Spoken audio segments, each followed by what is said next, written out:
Lubenica je jednogodišnja zeljasta biljka, još jedna od onih koje jednostavno volite ili ne volite. Mada mislim da je više onih koji je jednostavno obožavaju. Slatka je vodana i osvježavajuća. Korijen joj je snažan i većinom se razvija do 40 cm dubine tla, mada glavni korijen dopire do čak 2-3 metra dubine. Ovisno o sorti, njeno razgranato stablo može narasti sve do 3-4 metra. Cvjetovi su razmišteni pojedinačno i izrazito su žute boje, otvaraju se u jutarnjim satima i cvjetaju samo jedan dan, a neoplođeni ženski cvjetovi ostanu otvoreni i sljedeće dane. Lubenica se proizvodi najčešće iz rasada, ali može i direktno iz sjemena. Uzgaja se na otvorenom polju, u plastenicima i kombinirano. Rana proizvodnja uspješna je u plastenicima bez ili sa povremenim grijanjem. Sjeme može da klija na minimalnoj temperaturi oko 15 stepeni, a optimalna je oko 30. Ako temperature tokom uzgoja padnu ispod 10 stepeni, biljka počinje žutjeti i vrlo teško se oporavlja, čak i ako su kasnije temperature povoljne. Lubenice su biljke intenzivnog svjetla, pa oblačno vrijeme, naročito u vrijeme rasta plodova, nepovoljno utječe na njihov porast. Ova je godina posebno izazovna što se tiče oscilacija u temperaturi, tako da je dobro tretirati ih preventivno i nakon stabiliziranja vremena. Kako bi biljke lakše prebrodile takve za njih nepovoljne situacije, na tržištu postoje posebna gnojiva kao što je Sinergon, koji osigurava brži oporavak i razvoj biljaka u tim stresnim uslovima, bolji vegetativni razvoj, bolju uravnoteženost biljke i veću produktivnost. Sinergon je organsko tekuće gnojivo obogaćeno aminokiselinama, magnezijem, najbitnijim elementom za formiranje klorofila, te željezom koji je pokretač procesa fotosinteze. Biljke gnojene sinergonom su otpornije, vitalnije i produktivnije. Primjera navedenih gnojiva preporučuje se odmah nakon sadnje za sve vrste povrća, može se koristiti folijarno ili zalijevanje. Opskrba vodom treba biti dovoljna, naročito u fazama razvoja vriježa, u cvatnji i zametanju plodova. Za rast i razvoj lubenice potrebno je oko 300 do 400 kubnih metara vode po hektaru, što ovisi naravno o vremenu, da li je sušno ili nije. Vlaga je izuzetno važna u vremenu rasta plodova, ali 15 do 20 dana pred zriobu navodnjavanje se prekida. Tlo za uzgoj lubenica mora biti rahlo, dobre strukture, duboko poorano u jesen na odsjeditom terenu. Idealna su aluvijalna naplavna tla i glinasto-pjeskovita tla. Hladno, zbijeno, vlažno tlo nije dobro za ovu proizvodnju. Korijen lubenice je dug, ponekad i više od 2 metra, no u sloju od 40 do 50 cm od površine je najveća masa. Za rast i plodonošenje kiselost tla treba biti između 5 i 5,5. Za lubenice kao i krastavce dobar predusjev može biti paprika, paradajz, krompir, leguminoze i trave. Poželjno je mijenjati plodored svake 4 godine, no toga se ne mora striktno pridržavati. Tlo za uzgoj treba imati najmanje 2,5% humusa, tako da za oravanje 30 do 50 tona po hektaru stajskog gnojiva u osnovnoj gnojidbi treba biti neizostavna agrotehnička mjera. Neposredno prije sjetve ili sadnje potrebno je gornji sloj zemlje usitniti pomoću vrtne freze. Rahli sloj, sačinjen od sitnih grudica, zadržava vlagu u tlu, daje posađenim biljkama oslonac, te pogoduje dobrom razvoju korijena i naravno zdrav rast biljke. Kako bi poboljšali rast biljke, spriječili rast korova, te omogućili da u vrijeme sjetve i ubiranja plodova zemlja dobije dovoljno vlage, tlo je potrebno redovito rahliti. Osnovnom obradom unaša se stajski gnoj i kompost u toku sadnje u kućice, ako je to način na koji ćete saditi.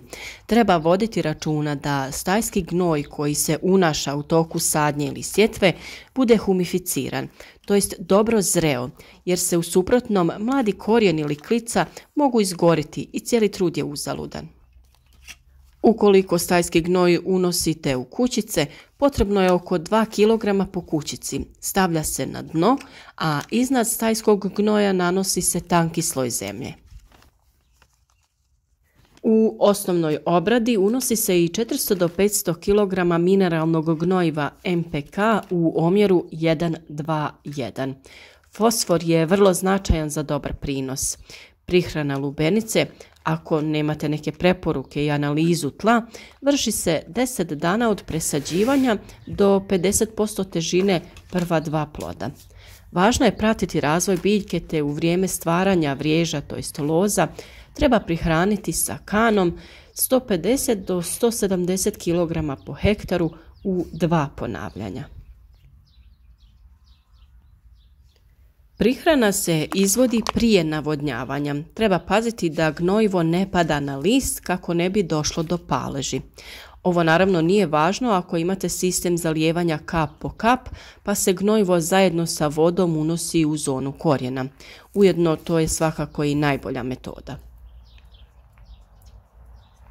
Praksa je pokazala da 3 do 4 prihranjivanja u razmacima od 8 dana kristalonskim oblicima gnojiva koji su pojačani mikroelementima poput magnezija, bakra i željeza daju odlične rezultate u kvaliteti i prinosu lubenica. Kristalonska gnojiva mogu se i folijarno primijeniti u koncentraciji od 0,1 do 0,2%, ali moraju imati uputu za tu vrstu primjene. Folijarnu prihranu treba vršiti kasno poslijepodne, rano ujutro ili za vrijeme oblačnih dana.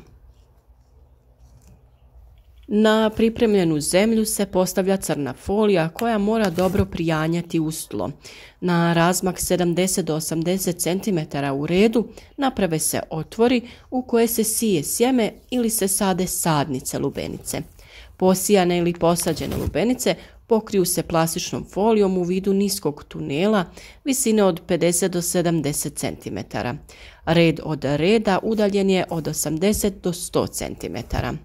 Viša temperatura tla pod crnom folijom, dovoljno vlage, pojačana mikrobiološka aktivnost u tlu daju dobre uslove za rast i razvoj biljke. Ako su dani topli, tunele treba na bokovima otvoriti i vršiti provjetravanje nasada da se spriječi rana pojava bolesti. Polovinom maja, kada je biljka zaštićena od mraza, folija se uklanja. Ovaj uzgoj omogućava 10-15 dana ranije plodonošenje i biljke su otpornije na štetočine i bolesti. Sjetva sjemena za uzgoj presadnica lubenica koje trebaju biti spremne za sadnju krajem aprila vrši se od marta u zaštićenom prostoru, plasteniku, stakleniku. Sjeme se sije u tresetne kocke ili kontejnere promjera 8 do 10 cm. Do nicanja temperatura treba biti oko 25 stepeni, a poslije nicanja temperatura se snižava nekoliko dana na 15-16 stepeni kako bi se uzgojilo čvrsto i kratko stablo. U fazi od 6 do 8 listova i kada korijen omota, to jest ispuni prostor u loncu, biljka je spremna za presađivanje.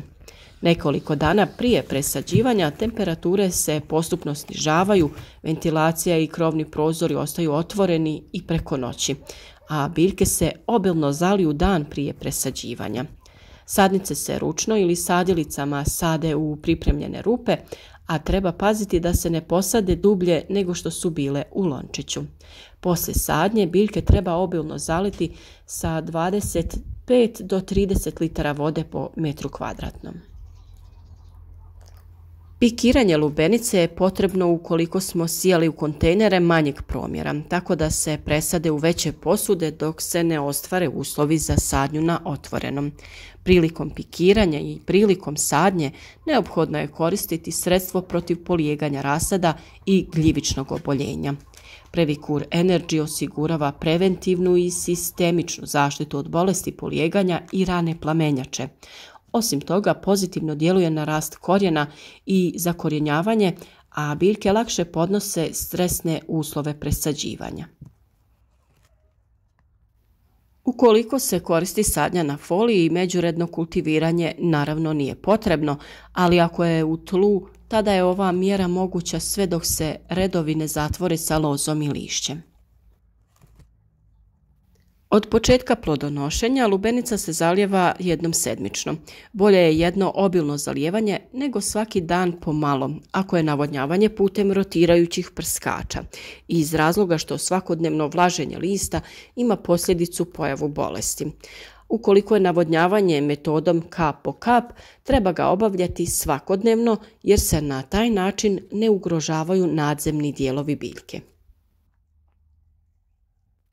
Lubenica je zrela od 80 do 95 dana od dana sadnje. Danas je na tržištu prisutno puno sorti različitih dužina vegetacije, a porast iz rioba izravno je vezana za broj sunčanih dana. Ona se bere ujutro odsjecanjem drške nožem ili mehanički, a prinos je ovisan o sorti. Kreće se otprilike od 20 pa čak do 60 tona po hektaru. Sve ove mjere možete primijeniti prilikom većeg profesionalnog uzgoja ili prilikom uzgoja u vlastitom vrtu za svoje potrebe.